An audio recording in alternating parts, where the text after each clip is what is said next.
आप नॉलेज कितनी गेन करेंगे, आपके बच्चे कितना पढ़ेंगे, उनका पढ़ाई में मन लगेगा या नहीं लगेगा, उनको नॉलेज कितनी होगी या उनकी पढ़ाई उनके काम में कितना काम आएगी, ये सब निश्चित करता है ये जोन।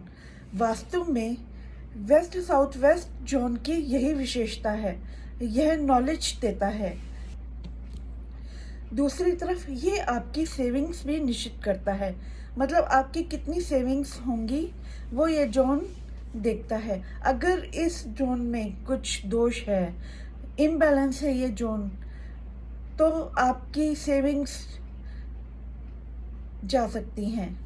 वेस्ट साउथ वेस्ट ये स्थान है सरस्वती माँ का। सरस्वती माँ के स्थान की वजह से ये नॉलेज का स्थान भी माना गया है। अगर हम बच्चों के स्टडी टेबल यहाँ लगा देते हैं या उनका बैग किताबें इस जोन में रखते हैं, इस स्पेस में रखते हैं, तो उनका अपने आप ही पढ़ाई में मन लगने लगेगा और जो पढ़ेंगे वो उनके काम आएगा।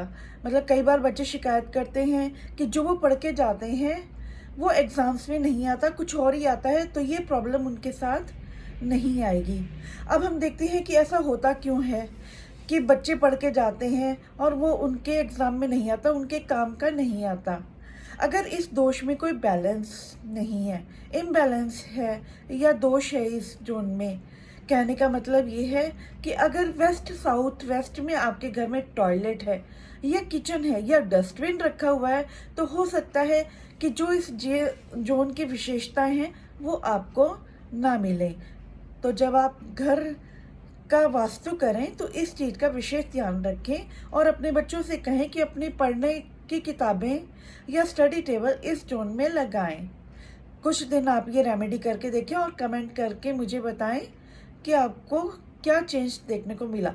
दूसरी तरफ हम बात करते हैं सेविंग्स की। अगर इस जोन में किचन है, बर्नर आ गया, फायर एलिमेंट आ गया, तो हमारी सेविंग्स सारी जल जाएंगी। मतलब वेस्ट साउथ वेस्ट में अगर ग्रीन कलर आ जाता है, वॉल पे ग्रीन कलर आ जाता है, या रेड कलर आ जाता है, वॉल पे रेड कलर आ जाता है, या कैबिनेट्स का ग्रीन या रेड कलर है, तो भी ये सेविंग्स को जला सकता है।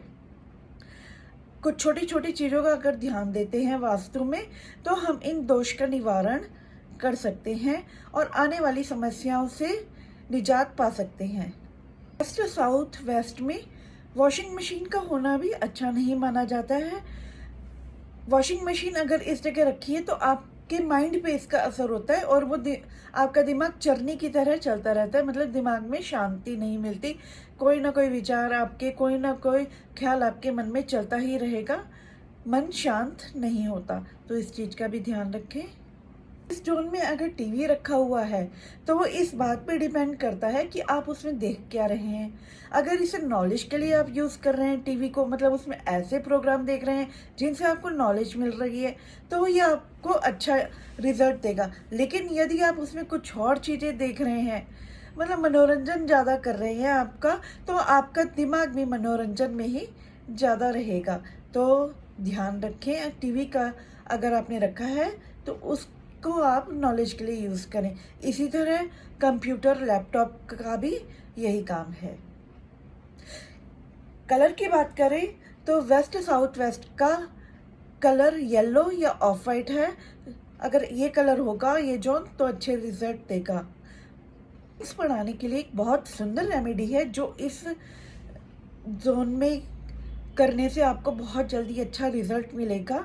एक पिगी बैंक लाना है आपने, येलो कलर का पिगी बैंक, या मिट्टी की गुल्लक भी मिल जाएगी, उसको येलो कलर कर लीजिए और उसे इस जोन में रख दीजिए। उसमें डेली कुछ ना कुछ सेविंग्स कीजिए। बच्चों से कहिए कि उसमें डेली कुछ ना कुछ सेविंग्स डालते रहे, 10 रुपये या कॉइन्स भी डाल दें। आप देखेंगे आपकी सेविंग्स भी धीरे धीरे बढ़ने लगेंगी। ये सारी रेमेडीज तो अपना काम करेंगी ही और रिजल्ट भी अच्छा देंगी। लेकिन बच्चों पे आपने एक चीज़ का ध्यान और देना है कि उनका स्क्रीन टाइम ज़्यादा नहीं होना चाहिए, क्योंकि मोबाइल एक ऐसा नशा है जो बच्चों को पढ़ाई से दूर कर रहा है। तो इसके लिए भी आपको विशेष ध्यान देना पड़ेगा, जिनसे उनको एजुकेशन अच्छी मिले, उनका पढ़ाई में मन लगे और रिजल्ट अच्छा मिले। अब इसके साथ मेरी एक रिक्वेस्ट है आपसे, अगर आप लोग मेरे चैनल पे नए हैं तो मेरा चैनल सब्सक्राइब कर दीजिए, शेयर कर दीजिए, ताकि ज़्यादा से ज़्यादा लोग मेरी रेमेडीज़ का लाभ उठा सकें।